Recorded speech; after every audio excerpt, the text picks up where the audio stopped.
Hi, I hope you're doing well. I wanted to talk today about habit. And the first thing that might come into your head is, what in the world does habit have to do with postpartum mood disorders? Well, in my experience, I found that actually habit is very relevant to postpartum mood disorders. And I want to tell you about why. So I want to talk a little bit first about thought. We, as human beings, were designed to be thinking all of the time. Sometimes we're really aware of our thoughts, and sometimes they just sort of just there in the background and just kind of floating by. And the thing about thought, there's a few things about thought. For one, we do not choose our thoughts. I have no idea what thought is going to come into my head next. Absolutely no idea.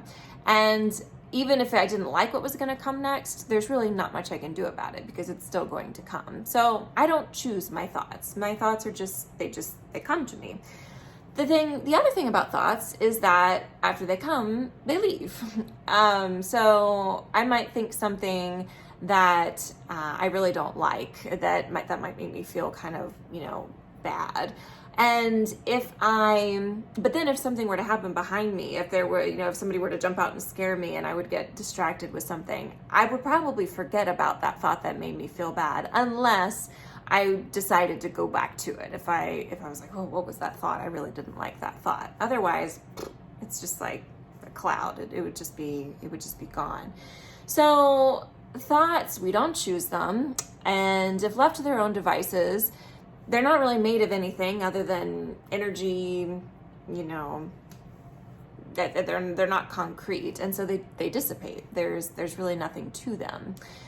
Now, the place where habit comes in is that some people, for whatever reason, know that thought doesn't really mean very much. They don't feel really responsible for what they think, and they know that it doesn't really mean anything about them anyway. And so they might think something that makes them feel really badly, but then they might kind of be like, oh, where did that come from? And then, oh, thank God that's not true. And then just, move on their merry way. However, a lot of people, especially in our current culture, have been taught that thought and feeling is very, very important and very relevant to who we are. And so they've been taught to, when they think or feel something that they don't like, to look at it and to say, why did I think that? And what do I need to change so that I don't think that anymore? And how can I prevent that thought and then the associated feeling of that thought from coming back? That's where habit starts to kick in. And this is the main thing I want to tell you today. With depression and anxiety, OCD, any of these sorts of mood disorders, there is a tendency, a habit, to look at thoughts and feelings that feel bad.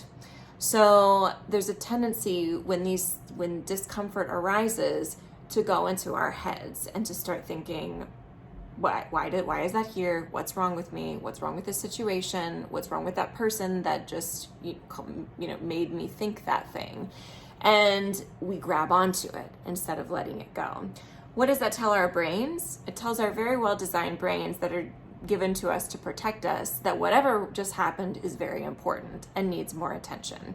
And so before you know it, there's this cycle going of a negative thought or feeling comes in. Everybody has negative thoughts or feelings, but people with this habitual behavior, they latch onto it, they focus on it, and they question it, they think about it more instead of just letting it go.